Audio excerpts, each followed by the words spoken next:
Good afternoon from the Carnegie Endowment, and welcome to this webinar, Can the World Bank Address Global Challenges?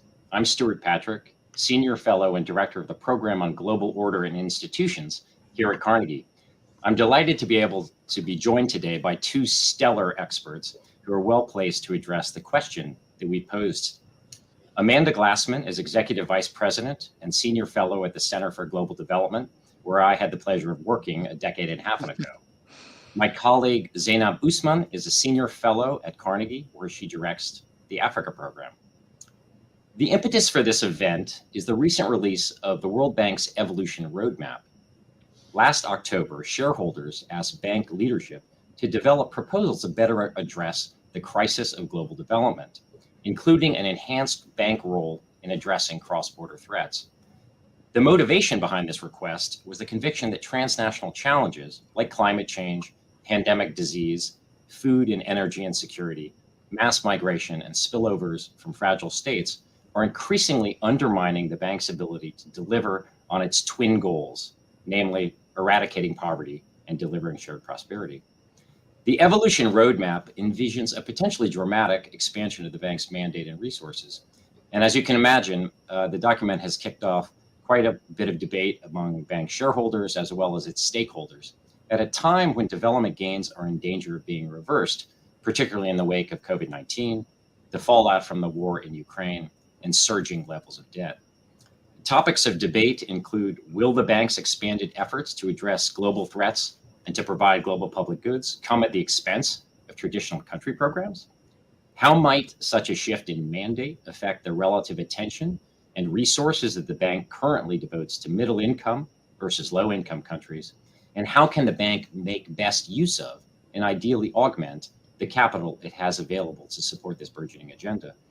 Over the next hour, we'll try to answer these questions and more.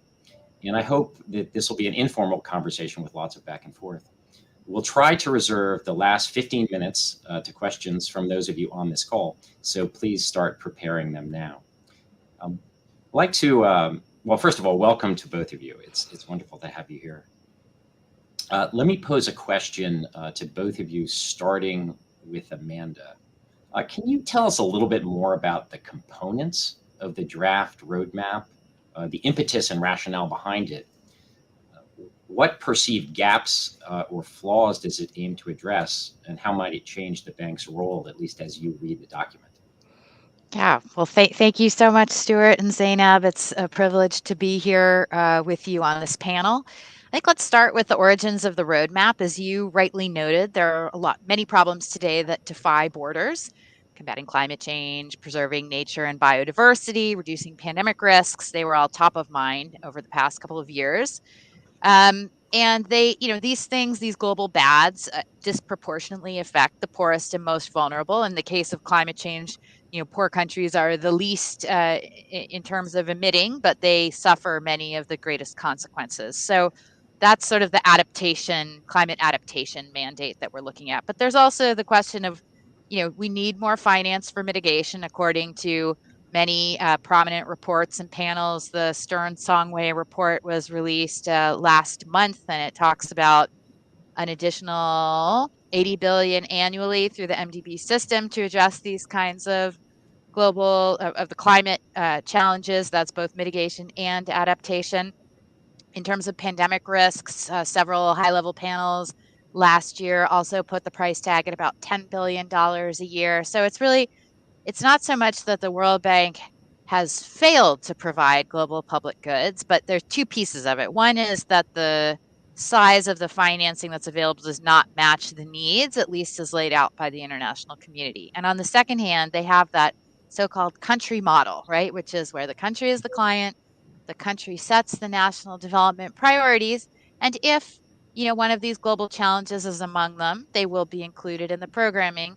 But it's not necessarily the main thrust of the dialogue of the bank with that country. So, if we took a country like Indonesia, it's a middle-income country, it's responsible, its emissions reductions are important to the achievement of global goals, but it has a lending portfolio that looks, not so different from countries that are much lower emitters, right? Because that was what was on their development agenda, because they also have, huge poverty and development challenges as well.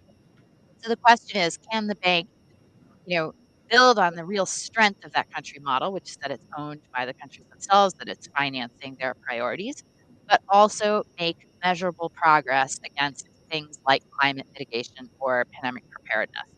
So that's the big question. And then also how to make the financing attractive for those uses, if indeed we need much more in terms of the scale required going to um, mitigation adaptation, for example.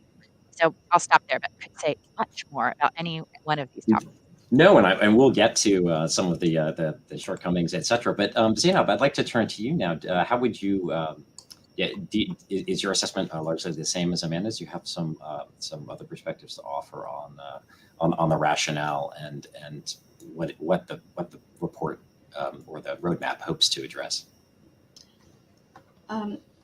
Very, very, very nice to be here and to have this important discussion. And I'm glad that we're having just this discussion when the roadmap document itself has officially been released out in the public. I think previously, for the past couple of weeks, we've all been reading the bootlegged version, in a sense. So now we can talk about the official version that has been released. The evolution roadmap document, I think, is coming at the right time. It is a very timely process to really think about how the World Bank works within a very much changing landscape of global development, and to rethink the organization's role, therefore, in helping countries around the world address the challenges of development. As we know, it comprises 4 major shifts in the World Bank Group's mission and mandate. And, I don't have to go into details of what these shifts are, but very quickly, of course, they're around expanding operations to middle-income countries, revisiting the definition of poverty, focusing on increasing prosperity rather than just boosting shared prosperity, which is, the World Bank's twin goals, and then a focus on global public goods. So I want to emphasize on 2 of these shifts.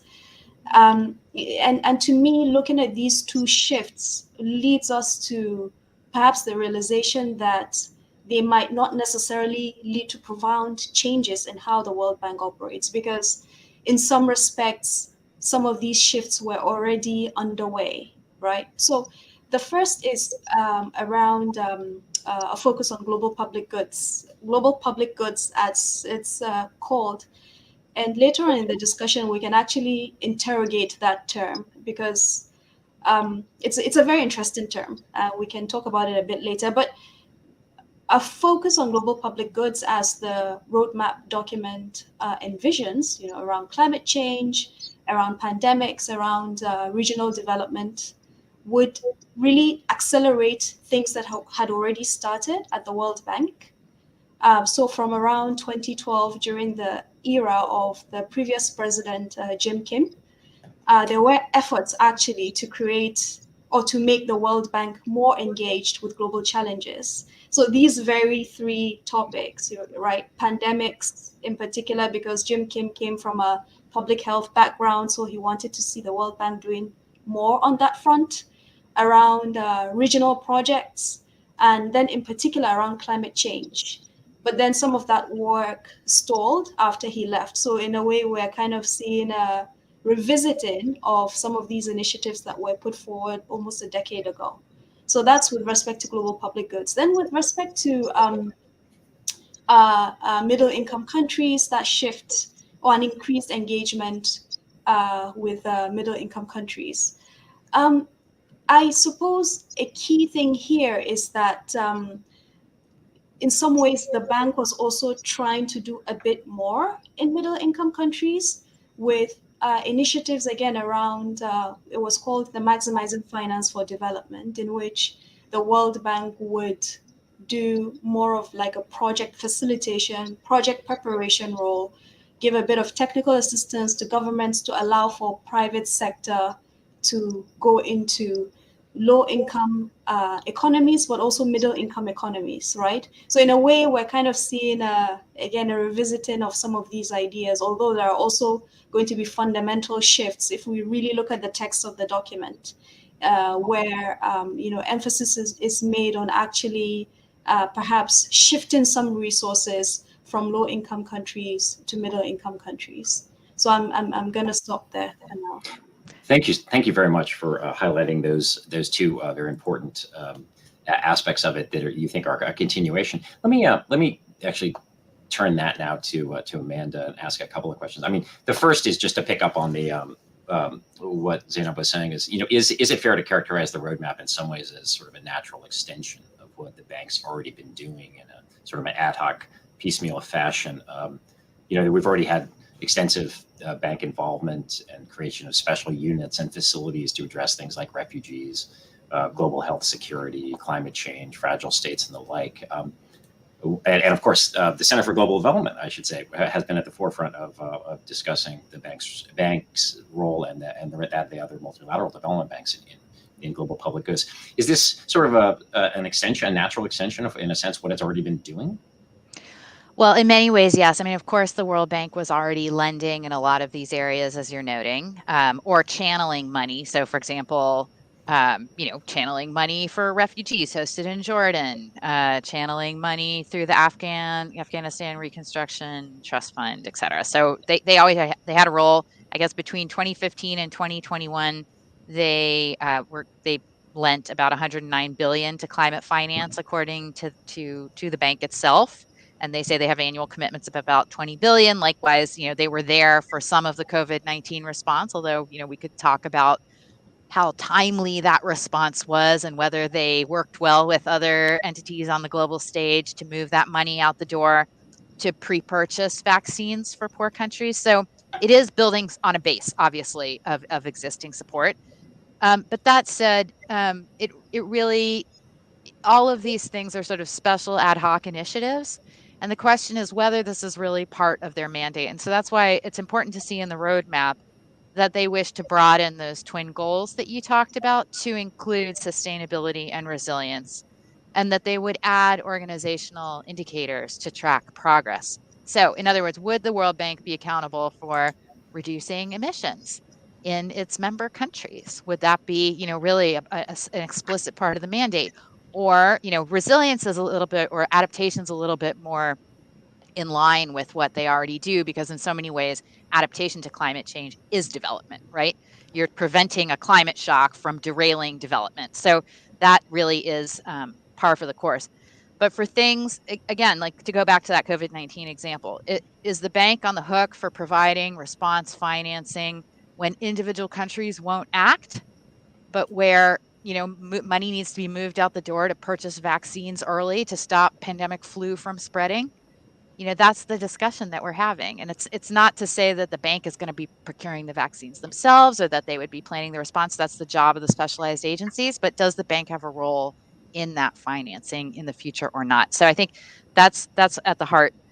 I do think what we're seeing, though, is that the shareholders, at least so far, would like to see the bank doing all the things. In other words, they would like to see them address global challenges. They would like to see them rebuild Ukraine. They would like to see them, deliver on the development mission and the sustainable development goals. They would like to see middle-income countries' aspirations met with regard to poverty reduction and otherwise, and to be a partner in all of that. So does the financing that has been discussed so far back up that new, bigger mandate? And there, I would say it does not. What the roadmap does is says to the bank, well, what the bank has committed to do in response to its shareholders' ask is to look at the G20 capital adequacy framework recommendations, which were about stretching the balance sheet further. How much does that give you? And then we'll see how far the money goes. Or is it something more ambitious where there's a general capital increase or a dedicated capital increase or an SDR reallocation at a huge level? There's been a lot of talk in different meetings internationally. So the question is, are we going to see a financing package that meets needs? And I shouldn't not recognize, I would be in so much trouble if I did not mention the IDA fund, which is the concessional window for the lowest income countries, which has been under extraordinary demand because of all of the crises that are happening simultaneously: food security, inflation, debt distress, COVID-19. So countries have been using that up, and they're actually facing a financing cliff next year in 2024. So it would be very strange if shareholders said, I want to do, stretch the balance sheet and use those proceeds to expand response to global challenges. And then I'm actually going to cut you in the IDA countries for your, for basic low income country needs and development priorities. I think that's not going to fly. So what I'm hoping to see is that big package of financing that matches the money with the huge ambitions that have been put forth. I want to turn to Zainab in just a second, ask a little bit more on the sort of mission creep that you sort of alluded to, or at least, of course, the shareholders want the bank to do everything, whether or not they're going to provide. But I want to stick on the resources, because that, it's kind of where the rubber meets the road. There have been concerns expressed that, and so I'll stick with you, Amanda, here for a second. The resources, the concern that resources and attention that would be devoted to sort of global threats or global challenges under this new bank arrangement or model would not be additional, but in a sense would come at the expense of the country programs. And as you say, it has a country-based model, which could be reducing, presumably, some of the aid that's directed to poor countries. So love to hear a little bit more as to whether or not it sort of reinforces this tension between low-income countries and middle-income countries, and a little bit more about the implications. I mean, does the roadmap speak to the International Development Association? Does it speak to the IDA replenishment at all? And do you think that it's likely that shareholders would try to come up with additional resources? That, from what I gather, there are a number of schemes that would try to sort of leverage the bank's existing capital, not much less augment it. And then, of course, there's efforts to try to leverage private sector financing for some of these tasks too as well. So could you give us a little bit more of a sense of how it might, how the financing issues are tricky here and need to be navigated? So I think initially some of the big shareholders that were interested in this issue around global challenges were really focused on the middle income countries, and therefore the IBRD balance sheet, right? Just managed separately from IDA balance sheet, which is for the low income countries. So, the G20 capital adequacy framework recommendations focus on, can the bank do more with the IBRD balance sheet? And I think everyone agrees that, efficiency in managing resources is a good idea, making sure you can make the most of it. I think the perspectives differ on, whether some measures would affect the credit rating of the bank. And if the credit rating of the bank is affected, then that would affect their ability to access markets and pass on those good prices to their member countries. So,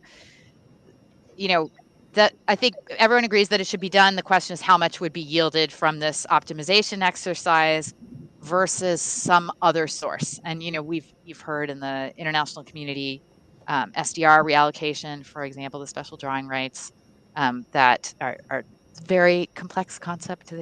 I refer you to a colleague to look at further. But just briefly, there was a sort of a special SDR allocation to shareholders, but of course the problem is, from what I gather, that those are allocated according to the weight of the countries in the institution, and so therefore the question is, what are those actually being used for? And so the aspiration presumably would be that wealthy countries recycle those SDRs for the purposes of global development. Is that exactly? Like right now, there's central bank reserves. They're being used as central bank reserves in the U.S. Central Bank, our Fed, likewise in France, likewise elsewhere. And so the question is, could we recycle them so that we could provide them? They could be held by some of the multilateral development banks. And I think what's encouraging was to see that the African Development Bank was able to gain commitment from some of the shareholders, although they need additional shareholders, to reallocate some of their SDRs to the African Development Bank, which signals that something similar could be done at the World Bank and indeed at the other regional development banks, perhaps. But in the United States, this SDR recycling idea is not so well supported in Congress. So the question is the U.S. is the largest shareholder.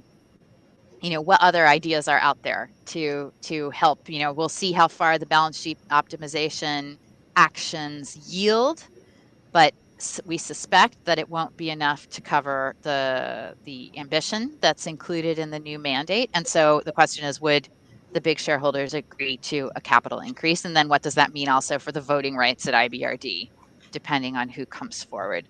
The IDA issue is a little bit different because that's grant financing that it's sort of the same as it is ODA. It's from aid budgets, there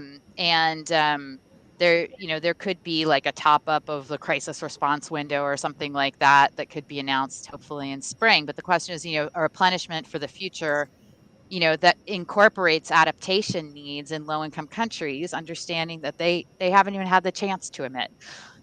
So I think, that's what I'm looking for. If we're serious about limiting the trade-offs between addressing these global challenges in middle income countries and still honoring the development mandate of this organization, you'd want to see IDA really taken care of by the big shareholders. Of course, there are many other asks on budgets right now. So like a capital increase in a way is easier to do from a budgetary perspective in high income countries than greater outlays to IDA in every given year. Although that said, IDA itself leverages up enormously. So, the US might give $1 billion a year to IDA. We give much more than that to other funds. Thanks so much. That's great. That's really useful to get an overview of the funding and financing implications of this. Zainab, I got a couple questions for you. The first one is on mission creep. As Amanda was sort of alluding, the shareholders would love the bank to do many things. During the Wolfenson years, I recall there were debates over how much should the bank be getting into. It seems that it has such a great knowledge base. It's got a global platform. It's often seen as more effective and efficient than many UN agencies. So there's an inbuilt tendency to try to see the bank as really a solution to many things. But as we've talked about, it's got the dual mandate already. Now there's adding sustainability. Does this add yet another complexity to what the bank is trying to do? Do you worry about mission creep, or do you think that it's appropriate in this case? Okay, that's a bit of a complicated question, and the reason is when you talk about mission creep, it starts to get very sensitive for a lot of people, because then if you want to say that there are certain things that the World Bank is not doing or should not do, then inadvertently you are saying that the World Bank should stop working in those areas. And a statement like that actually has implications for entire divisions, entire units, people's work programs. Then it gets very, very sensitive. So I just thought to put it out there. Sure. Well, and also, I want to note that you're a comparatively recent bank in World Bank insider, because you were a staffer there for a number of years. So part of this gets to this question of, from the perspective of somebody who worked in the bank, do you see the roadmap as being sort of a breath of fresh air for personnel in the bank, or in a sense, sort of a new set of headaches, I guess, for folks who are working there? Yeah. So let me address the first question on complexity and mission creep. That for an entity like the World Bank, which is really very unique among multilateral development banks and DFIs more broadly, in the sense that it has a global mandate that very few entities have, any attempt at restructuring, reorientation, rethinking mandates is inherently going to be complex, right? It's almost like maybe moving an aircraft carrier. It's not going to be an easy thing to do. But here's the thing. One aspect of that complexity that I really want to emphasize on, which makes this attempt at restructuring maybe slightly different from a number of others that have happened in the past and that tend to happen often, is that on one hand, when you read the document, it ostensibly promises to expand lending and activity. whether it's to address global challenges and provide global public goods, or to be more engaged in middle-income countries. But on the other hand, there is an understated element, which is also very real, and it's going to have very tangible implications, that there's going to be a retrenchment of activity in low-income and fragile countries, right, to focus on middle-income countries. And on page 12 of one of the recent versions of the document, the roadmap document that I read, it says IBRD transfers to IDA could be redirected to other purposes such as concessionality in middle-income countries. So essentially, you're talking about reallocation of resources. Resources in one place will be taken to be invested or provided to another set of clients or entities. And the implications could be quite profound for low-income countries, particularly those that are in Africa. In fact, there's an increasing geographical concentration of low-income and fragile countries in Africa.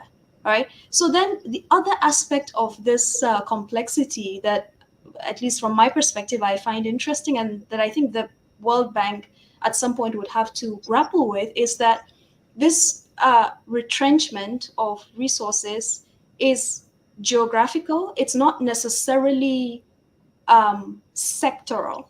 Whereas if you were to ask me, and there are a number of other people who have done analysis on this front, there's a huge gap in terms of development financing that exists across many low and middle income countries around the world, which is with respect to infrastructure financing. In Africa, in particular, the infrastructure financing gap is in the region of around $100 billion a year. And in fact, the lack of engagement by traditional lenders in Africa's infrastructure financing is a key reason why many African countries turn to borrowing from Chinese public policy banks, and then more recently to sovereign bond markets, right? So that gap is there. And you look at World Bank lending to Africa. I was looking at the figures right before the session for FY 2022. Just about 30% of the around $30.8 billion that went to Africa, so IDA in particular, but IBRD as well, went to infrastructure sectors, just around 30%, right? So there's a gap there, and it doesn't seem to me that this infrastructure financing gap in Africa, but also in other parts of the world, including in Asia, being addressed by the vision that has been put forth in the evolution roadmap document. So that is going to be a key area of complexity moving forward. Now to your other question on, how bank personnel might be receiving this document. I think the first thing to note is that this is not the first restructuring to happen at the World Bank. In fact, restructurings happen all the time. At an institutional level, that tends to happen maybe every 3 or 4 years.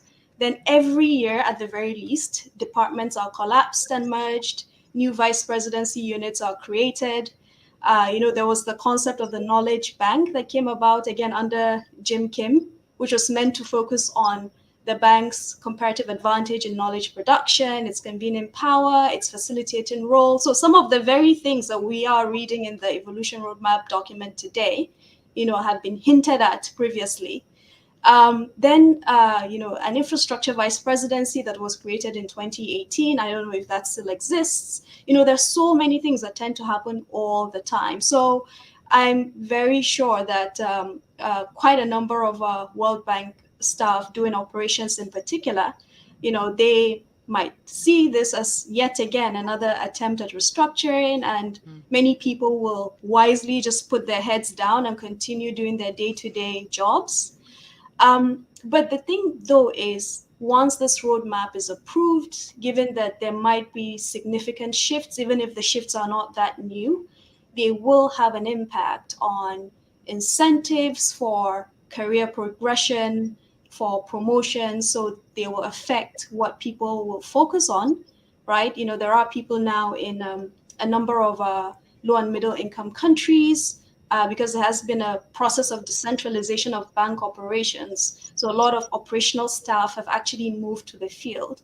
But if there's going to be more financing and more activity going on in middle income countries, that could have implications for people's day-to-day jobs within the next couple of months or years. And then maybe the final thing I'm going to mention is I'm very sure that now that this evolution roadmap document has been released out in the public, there will be series of town halls within the World Bank in different departments and units. And in fact, there are consultations happening also with the academic community, with civil society, with think tanks, and we ourselves have been part of some of those consultations. So I hope that addresses your question. Yeah, very much so. Yes. I was going to turn to Amanda. If you have any comments on that last interchange, Amanda, that'd be fine too. But I guess I'd like to take a step back and think about what this means for the global development enterprise and the animating concepts behind it. I know you all at CGD probably are quite familiar with the fact that there are certain new insights that obviously often you're generating, you and your colleagues, but then sort of certain narratives about what's the best way to approach development, et cetera. To what degree do you think the roadmap responds to sort of long-standing, does it at all respond to sort of long-standing dissatisfaction that one hears about traditional models of development, cooperation, and the types of, does it have any impact or relevance to the debates over conditionality and the types of possible policy advice that the bank offers, or does it have any linkage to sort of more multidisciplinary understandings of sort of the nature of development and how development works? Where CGD and Carnegie Endowment we're in the ideas business, and so I'm always interested in whether or not this reflects a current of sort of a new consensus or a new narrative about development and cause and effect and that sort of thing. Yeah. So, well, one thing to say about possible restructuring, I think it's probably management's preference that there not be a large restructuring because the transaction costs of such restructuring, a la Jim Kim, are huge. And they didn't change enormously the way the bank worked. It sort of changed the budget holder in the system. It changed some incentives, but it's hard to say that the current model is a huge improvement over the previous model in some kind of efficiency sense. So I do hope that they'll be very judicious in whatever it is that they add or modify under a new president. And I would say it's probably more about that new president and his or her vision or their vision of how this roadmap would be implemented that will frame what happens. But one thing that they mentioned in the roadmap is that the administrative budget of the bank actually has been reduced over time. And yet, we're adding on another set of mandates, very ambitious, with, hopefully empirical results on the ground. So I think the question is really, are the shareholders prepared to allow administrative costs to increase modestly to accommodate that larger goal? So it's sort of related again to like the financing that's available. I think on your question about like the development paradigm, honestly, the struggle between global challenges and priorities versus what countries and national interests actually want to do in any given political period is a long one. I think, the latest round of shared goals prior to COVID, the Sustainable Development Goals, are very much a country-oriented model. And the bank was always a country-oriented model with the government on the other side of the table, right? And the government is the executor of the funds. And that's why they struggle in very fragile settings or in post-conflict settings where you're not running money through governments. And it's always an exception, or they have to make special workarounds. So, one really positive aspect of a new roadmap is that it would look, for example, at post-conflict or fragile settings and say, we have a toolbox here that we've used over the past. We can use any of it as needed. We don't have to go to the board every single time. We've done this before, we understand. So, hopefully it would be kind of an efficiency move from that perspective. In terms of, the kinds of policy advice that's on offer, they've always had a pretty deep analytical bench, and they've recently expanded the climate effort. They're the famous climate change and development reports and these analyses that they're doing with countries as one way to change the policy dialogue at country level to sort of take into account what are the effects of these global issues on how we operate. I would also say that those things don't generally include human capital issues in much depth, presumably because they think, oh, climate and energy, those things go together, infrastructure goes together, and the human capital stuff is something else. Now, it's not, right? So the question is, do they need to revisit that when they think about adding these mandates on to country dialogue and lending? And I think the question is, how much regional can they do, right? I mean, is it the case? And we have the IDA regional window. So, for example, they gave a big grant to the Africa Centers for Disease Control for $200 million to do some kind of regional surveillance activity. Is it that we want to see more of that? This kind of cross-border cooperation and its financing? Or is it more that we want to really support countries to move forward on these global things, in which case maybe the model doesn't have to change so much. It's more about the size of what's on offer and the incentives around that offer.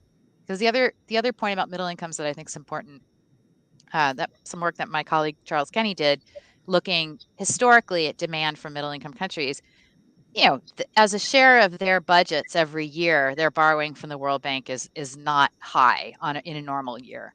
But during crises, middle income countries use the bank. And so the question is, will these countries think differently about the bank going forward, given the global challenges, or not? How important is market access and access to private finance and things like that versus financing from the banks? So these are sort of the questions that they need to answer as they develop new modalities under the roadmap. Terrific, thanks, Amanda. Zainab, I'll invite you also if you want to weigh in on this sort of global development enterprise. I do actually. Just a few quick things on that. So again, this is these kinds of rethinking exercises tend to happen all the time, as we discussed. So this latest attempt is actually a welcome initiative. Then the question is, does this new attempt actually go far in realizing this vision that is being laid out to be able to confront the new challenges of development in the 2020s, not just even in the 21st century, because we're further along into the century. The challenges of the 2020s are very different from the challenges of the 2000s. So on that front, then, speaking to your question about the development paradigm and some of the criticisms and critiques that we've seen about this paradigm, I think there are three key things to look out for. So first is, and perhaps this is a compliment to some initiatives in the World Bank, which is even before I left, the process of decentralizing operations had begun, and they were being accelerated. So what this means is that the operations of the World Bank are being pushed much closer to client countries, because some of the critiques over the past couple of years have been that the World Bank flies experts from Washington, D.C., who go on 2-week missions to client countries, and they tend to be very disconnected from everyday realities of those countries. But there's a push for decentralization of bank staff implementing projects, and even some managers and directors to country offices, but also to regional hubs. So now there are regional hubs in Africa. There's Dakar in Senegal, Johannesburg, Nairobi, and then in Asia, there's Jakarta, among others. So that decentralization, I think, is a very important step that the World Bank has taken, and it should be applauded. Now, the other issue, the second one, I think this is more of a question, and I don't think that question has been addressed, is really around making the leadership of the World Bank more democratic, more inclusive, and more representative of the way the world looks. As you know, now there's going to be a new search for World Bank president, and that perennial question is coming up around how inclusive, democratic, how representative the leadership is. What is the process for selecting a new World Bank president? As we know, there's a gentleman's agreement between the US and Europe in terms of leadership of the World Bank and the IMF respectively. right? So that is just, with the presidencies. But then with respect to the bank's shareholders and the board of the World Bank, there has been a lot of advocacy around making the board, the shareholder voting weights to align with the demographic and economic realities of the global economy today, to give more voices to Asian, African, Middle Eastern, and other countries, a say in how the institution runs, right? So that's a question of leadership, and I don't think that has been addressed at all. And then the third that I want to mention with respect to this question on the development paradigm is really what gets to be financed and the speed of disbursing that financing. So earlier on, I mentioned the infrastructure financing gap in Africa, and in fact, in many other parts of the world, including in Asia, right? So then the question is, with this new thinking that we're seeing in the World Bank, will there be more focus on financing the actual development needs that countries set themselves? And I don't know if that question is yes or no, but it's a very, very vital one that gets to the heart of the development paradigm. Thank you so much, Sam. Great, three great points that we could, each of those we could spend at least half an hour, if not an hour, on just for starters. Let me turn back to Amanda, and it really picks up on this question of the World Bank being obviously sort of a vehicle of choice for policymakers looking for a relatively efficient international organization. They're not always easy to find, and yet raises the question of how the bank's role in this relates to sort of the much broader ecosystem of development actors, because of course the bank doesn't exist in isolation. You yourself, I believe, worked at the Inter-American Development Bank for some time. So it's hardly the only actor to address some of these global threats. Is there a sense, as you read it, that the roadmap or thinking about this at the bank is nested within a larger array of MDBs? And just have implications for the role of the IMF. Sometimes on some of these sort of global issues, the bank has sometimes seemed to be more amenable to enlarging its ambit compared to the fund, although the fund obviously is under great pressure to do so, not least with climate financing in the Bridgetown agenda being promoted by Ms. Motley of Barbados. What's your thinking on this? Yeah, I agree with you that there's very little reference to the what we call the multilateral development bank system, the whole group of MDBs that are making an offer to some of its member countries with, comparative advantages, and that is something they're, obviously it's the World Bank. They're very self-referential. So I think that's a key missing element that I hope is built out further. But that said, the shareholders don't have some kind of shared government of this MDB system. That's more of a wish on our part. They sit on these different boards, and they try to join up policies across them and make things consistent. There were some big wins in the past. For example, all of the MDBs, the big ones at least, have the same procurement regulations, which is not a small thing actually, and makes the borrower's life much easier. So there's lots of space to do more there and to define, who should do what. You can imagine divisions of labor. I don't think that's been floated yet, though, by any of the shareholders that I've seen, nor by the bank itself. You talked also about sort of the other entities out there that are providing financing. I mean, I'm thinking of the financial intermediary facilities, these, concessional funds that are out there that are not IDA, but that provide financing for climate, certainly for global health. We have some very large ones.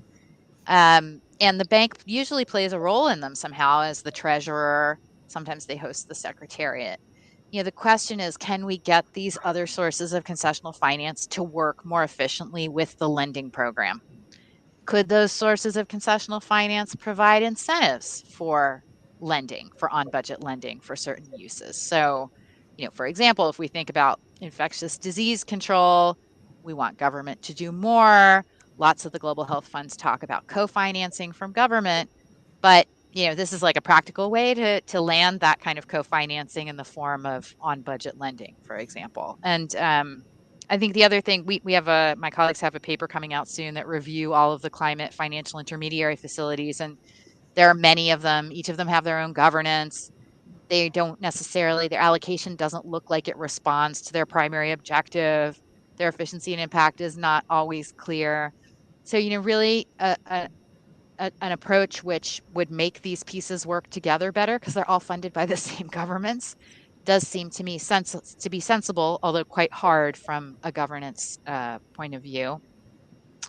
And I think, what the interesting thing about Bridgetown agenda, of course, it's a small island state, not really a developing country, quite wealthy in per capita terms, and generally speaking, not a big user of the MDB system, but, thinking of ways where the offer that's available to them in times of crisis is different, or where there are clauses, that would enable loan forgiveness or automatic rescheduling. I think those are the kinds of things that the Inter-American Development Bank has moved forward on faster than the World Bank in some cases. So there's lots to learn from the regional development banks as well. Thank you very much.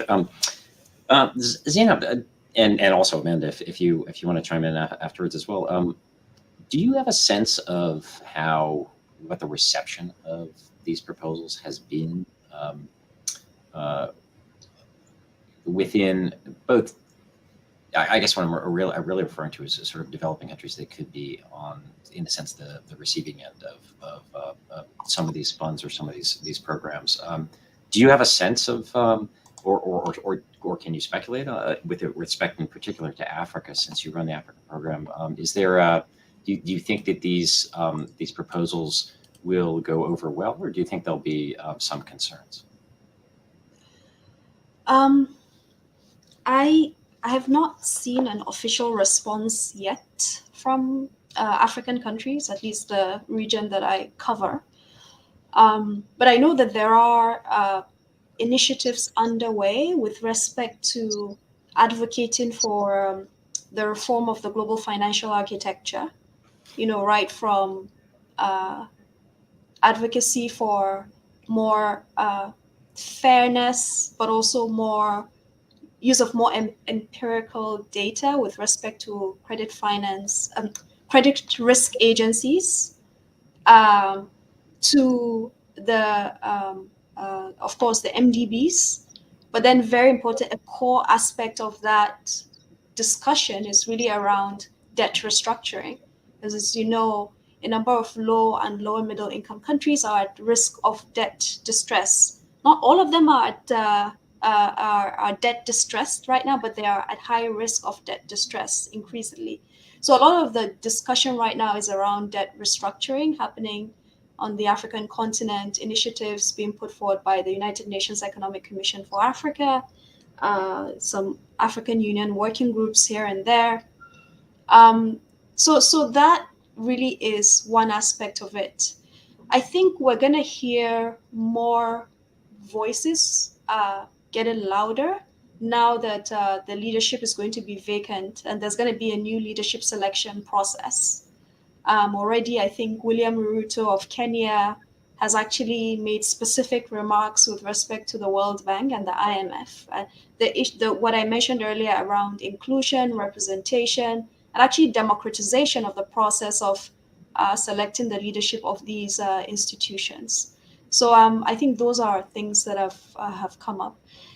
One thing I want to mention, and maybe just to go back to the question you put forward to Amanda, I want to add something there, is actually two things I want to add very quickly. First is, when I first read the evolution roadmap document, one thing that really stood out to me was how very little emphasis there was on the variety of development stakeholders in the changing global landscape.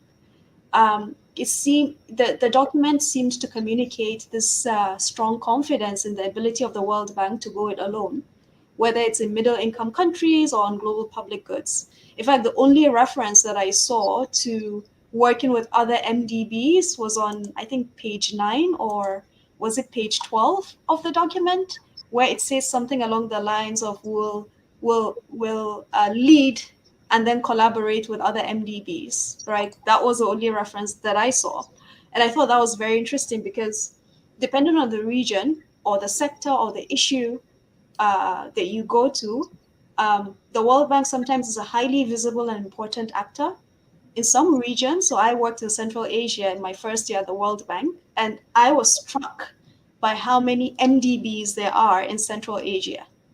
And the World Bank is often not the top or the most visible actor in certain sectors in Central Asia, not to mention East Asia and other parts of the world. So I was quite struck that there was no reference to not just MDBs.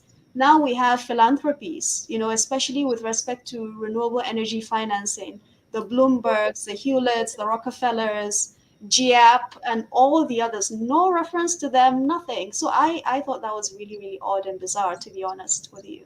So that's one thing. The second thing and final, and I know I want to get to Q&A. If you were to ask me what is one of the strongest or one of the areas of comparative advantage of the World Bank, I would say it's the data and analytics. And in fact, to me, that qualifies more as a global public good than doing stuff on regional integration, etc., which is good, but I don't know if that qualifies technically as a global public good.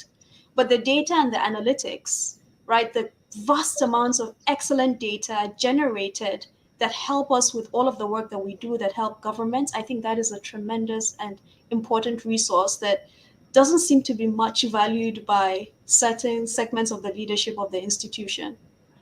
That's Maybe a great. could I just say one? Go ahead. Yeah, just one point on that. So I was pleasantly surprised to see a section on that in at least an earlier version, at least the version of the roadmap that I had looked at in December, and I think it's still there. But there's a whole section on why more evidence is a key part of this kind of policy dialogue with countries, both on global challenges, but also to be more effective on development. So I would really echo that data analytics and evidence is in itself a development intervention and a global public good. So I agree with you that is a big comparative advantage that should be addressed by new leadership and as part of the roadmap. Thanks so much. I got a question here for Zainab. Hi, Zainab. Considering your experience at the World Bank, why do you think the bank focuses on non-infrastructure based lending? And what are the advantages over the infrastructure-based lending? I guess, presumably, you're in favor of more infrastructure. Oh,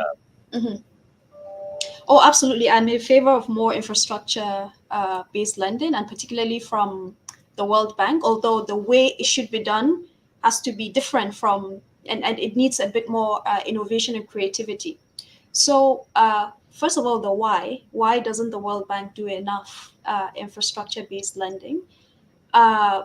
I don't know if I can answer that question in its entirety, but I think one reason is that the theory of change that has driven development financing in the World Bank for a long time, that theory of change was not in favor of infrastructure-based lending.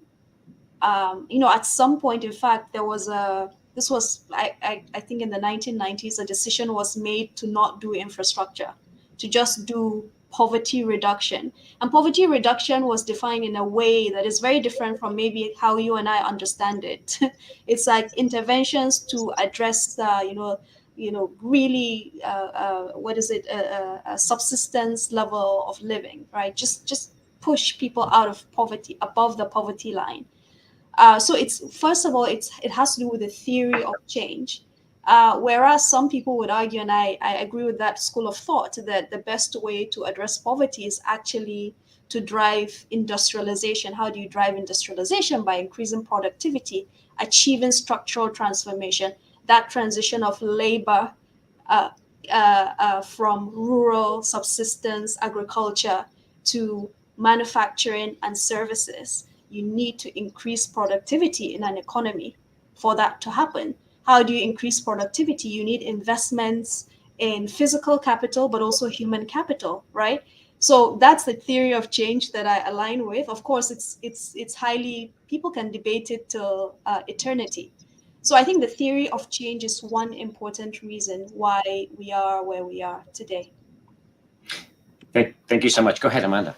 Yeah, I would just say, I think, if you look at their annual report from last year, the share that goes to what you might term, there's productive infrastructure and then there's like social infrastructure. We could debate that, like does water count as infrastructure or not? But they do have a substantial portion of the portfolio that's now in infrastructure. I think one of the reasons why there was kind of a fall off in infrastructure investment for a time was that many of those projects didn't perform well, right? Or because, the maintenance and running costs were not considered, or the financial sustainability model and the returns in the market weren't sufficient to justify the initial economic rate of return that was estimated in those projects. But it's a little bit like a pendulum swing, as Zainab says.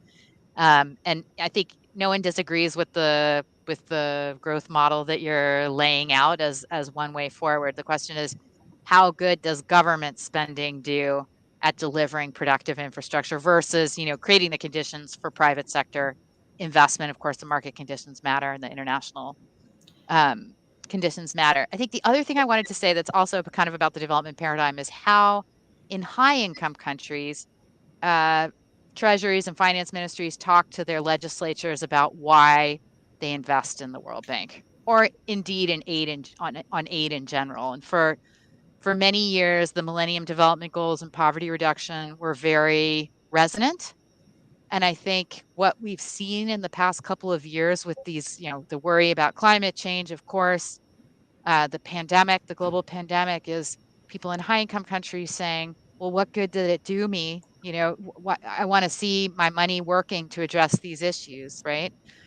And I think there's a sort of view that the politics of this new offer on global challenges is persuasive in new ways. Not to say that I don't think that most people who work in the technical field of development would continue to prioritize development, national development plans as a first priority. And I think, Zainab, you're also signaling that governments themselves would like to keep the focus on their own priorities and national development plans. But I guess the question is, is the willingness to provide concessional financing and callable capital higher when you were talking about global challenges versus sort of that core development mandate? And that's something we need to watch as we go ahead.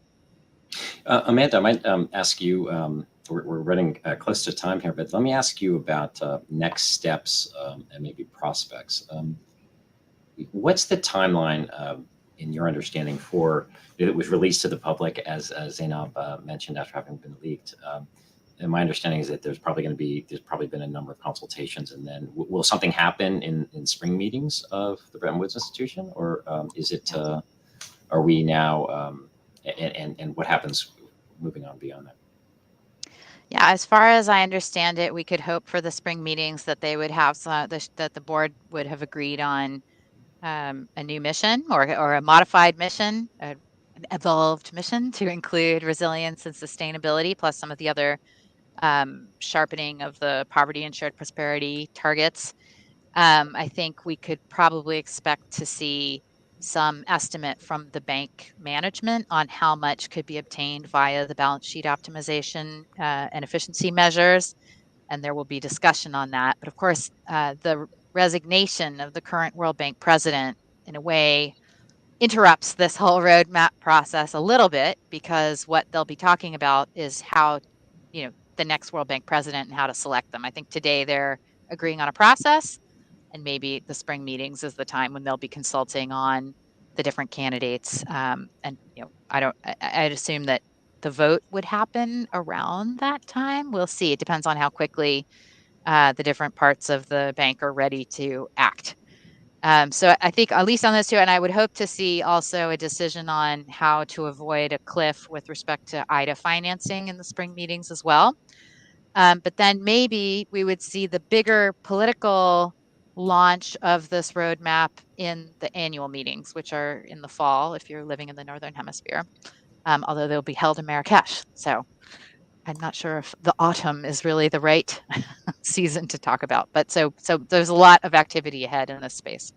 And Zainab, just the final word. Do you think that there are prospects of sort of having this discussion of the evolution roadmap more tightly linked and building pressure for the precise questions of leadership and governance reforms that you mentioned before, not least greater voice, not just at the in terms of the selection of the president, him or herself, but of voice and weight within the institution, including for developing countries.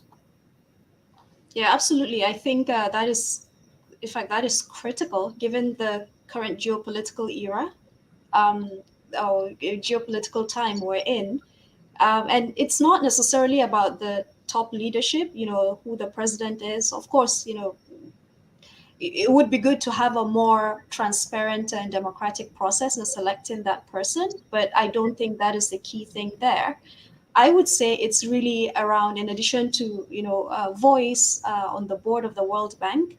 To be honest, I would like to see a more kind of multidisciplinary approach to engaging with development challenges, but also a recognition of the challenges that countries themselves have identified. And every country across the world, every low and middle income, even middle income country, they're prioritizing physical capital, human capital investments, physical capital in particular. And the World Bank has really not been engaging there. And there are innovations that can be done to make the World Bank more active in that space. Project preparation, de-risking investment environment, but also being very selective in what the World Bank does. There, you mentioned mission creep earlier, and I was, being a bit coy and not trying to address that directly. But there are things that I don't know if the World Bank should be engaging in. I'm not going to mention what they are. It's up to the top leadership of the bank to make that decision. But its capital base is being spread too thin across the entire world. So there needs to be, I think, prioritization and more deliberate effort at being very strategic in selecting what the institution does. I think those would deliver more concrete impacts than just focusing on who next is going to become president. Thank you both very much. Unfortunately, we've exhausted the hour. Certainly not exhausted the subject matter. Perhaps only begun to scratch the surface. But it's been really wonderful to have you both, Zainab and Amanda, help us walk through this and think about these debates about how the bank could be made fit for purpose for an era that's very different from its founding nearly 80 years ago. So anyway, thank you both for walking us through what's at stake. I wrote down here from A to Z, from Amanda to Zainab. We've covered quite a bit, and I look forward to very much hosting you both separately or together in the future. So again, thanks so much for being with me. Thank you, Stuart. Take care. Thank you. Bye. Thanks for all of you joining too.